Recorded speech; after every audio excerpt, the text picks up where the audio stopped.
আসসালামু আলাইকুম। ফাইনালে সুযোগ থাকলে গম্ভীরও ব্যাটিংয়ে নেমে যেতেন, বললেন সূর্যকুমার। আজ টি-20 বিশ্বকাপ ফাইনাল। আহমেদাবাদে নিউজিল্যান্ডের বিপক্ষে খেলবে ভারত। ফাইনালের জন্য কতটা প্রস্তুত সূর্যকুমার যাদবের দল?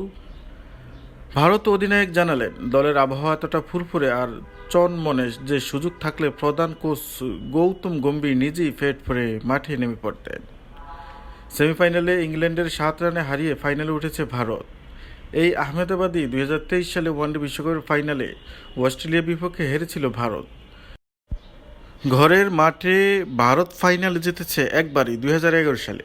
সেই ম্যাচে 97 রানের ইনিংস খেলেছিল বর্তমান দলের কোচ গম্ভীর।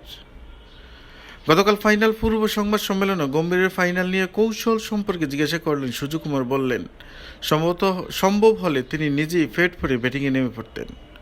উনি এর আগেও ফাইনাল খেলেছেন এবং বিশ্বকাপ জিতেছেন। ভারত অধিনায়ক জানান, গম্ভীর দলে ব্যক্তিগত মাইল ফলক অর্জনে সংস্কৃতি বদলে দিয়েছেন। এখন দলের মূল লক্ষ্য একে অপরকে সাহায্য করা এবং নিজের ভূমিকা ঠিকঠাকভাবে পালন করা। সূর্যের মতে গম্ভীর বিশ্বাস করেন যে এক বা দুজন খেলোয়াড়েরই পারফরমেন্স টুর্নামেন্ট জেতা সম্ভব। জেতার জন্য সবার ছোট ছোট অবদান প্রয়োজন। ইংল্যান্ডের বিপক্ষে সেমিফাইনালে ভারতের ব্যাটিং লাইন আপ ছিল বিধ্বংসী। অভিষেক শর্মা ছাড়া সবার স্ট্রাইক রেট ছিল 170-এর উপরে। উদাহরণ হিসেবে সূর্যকুমার তিলক বর্মার 7 বলে 18 রানের কামিও ইনিংসের কথা মনে করিয়ে দেন। সূর্য জানিয়েছেন, ভারতের ড্রেসিং রুমে এসব ইনিংসের মূল্য 50-র সমান। গম্ভীরের ক্রিকেট দর্শন নিয়ে সূর্যকুমার বলেন, ওনার কাছে দলের লক্ষ্যের চেয়ে বড় কিছু নেই। যদি প্রথম বলেই ছক্কা মারার প্রয়োজন হয় তবে সেটাই করতে হবে।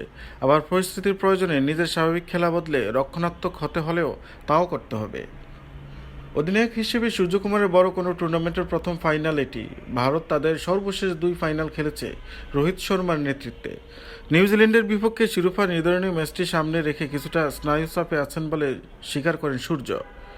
এমন একটি দলকে ঘরের মাঠে ফাইনালে নেতৃত্ব দেওয়া, অবশ্যই এটি একটি বিশেষ অনুভূতি। কিছুটা স্নায়ুচাপ তো আছেই, কিছু তো চিন্তিত বটেই। তবে আমি সবসময় যেমনটা বলি, চাপ না থাকলে তো মজাই নেই। তাই আমি ভীষণ রোমাঞ্চিত।